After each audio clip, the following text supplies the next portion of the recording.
Hey guys, Eric Clark, Flagstar Bank, and I want to talk to you a little bit about manual underwrites.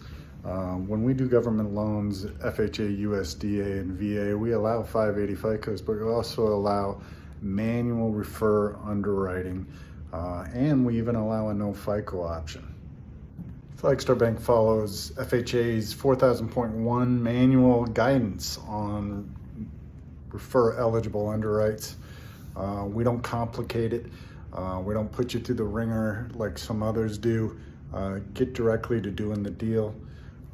Check out some of our underwriting. There are some ratios that you can do that are expanded. 3143 doesn't need any compensating factors, and that would be the restriction if you have a no FICO deal. And yes, we do no FICO lending on all our Govy products. But you can also do 37-47 ratios, 40/40 ratios, and 40/50. Let's talk about it. 31/43 ratios would be the standard. There's no need to have compensating factors at that level. And in fact, the no FICO cases, they would be held to that 31/43 ratio as well. No further when you have no credit. It's key to note the definition of satisfactory credit for a refer manual underwrite. It is for housing and revolving debts that there are no lates in the last 12 months, no more than 2 times 30 in the last 24 months. And when you talk about revolving credit, you have no more than 90 days late in the last 12 months and no more than 3 times 60 in the last 12 months on your revolving debt. That's satisfactory credit. But if you want to push it to a little further ratios, 37/47, you'll need one compensating factor. If you need to push it to 40/50, you'll need 2 compensating factors. But let's talk about what builds a compensating factor. One would be cash reserves. 3 months reserves for a 1 to 2 unit would satisfy as a compensating factor to extend the ratios. 6 months would be required if it was a 3 to 4 units. And remember, all reserves cannot be gifted, they can't be borrowed. You could have a retirement account, but you would take 60% of the vested balance, and you'd have to prove they have access to it at their age and point of potentially non-retirement. Compensating factor number 2 would be a minimal increase in housing payment. Housing payments that increase less than $100 or 5%, whichever's less, with a timely 12-month history would count as a compensating factor. Compensating factor number 3, residual housing income. It's an old VA calculation. You actually find it, the form on the VA pamphlet 26-7, chapter 4.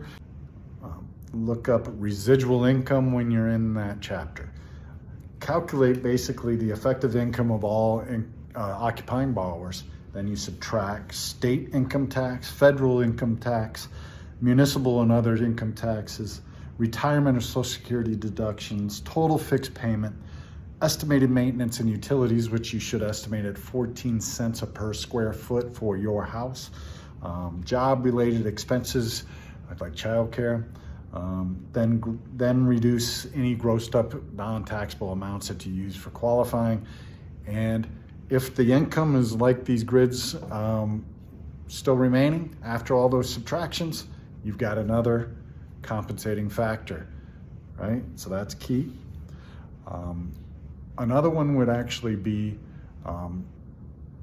utility, a high efficiency home that's rated at 6 or higher.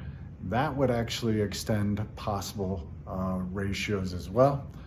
And also we want to talk about discretionary debt. Discretionary debt for borrowers that are paying off their debts monthly, they can actually do a 40/40 ratio. That is pretty useful. Now you would have to go back on and show us that over the last 6 months, they've had active credit, but they've been paying it down to no balance every month. Then that's called no discretionary debt, and you're allowed to have a 40/40 ratio.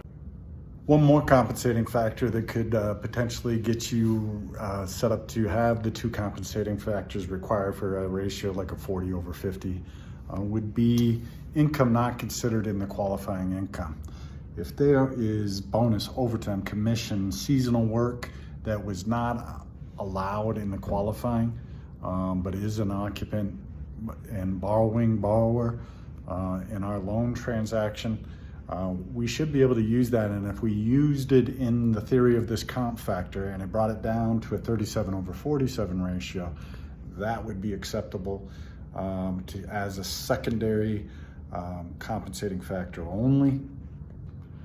So that wraps it up. Just want to make sure you know the flexibility of underwriting and don't lose deals because you don't have lenders that understand how to do manual underwriting. Come to Flagstar, talk to me.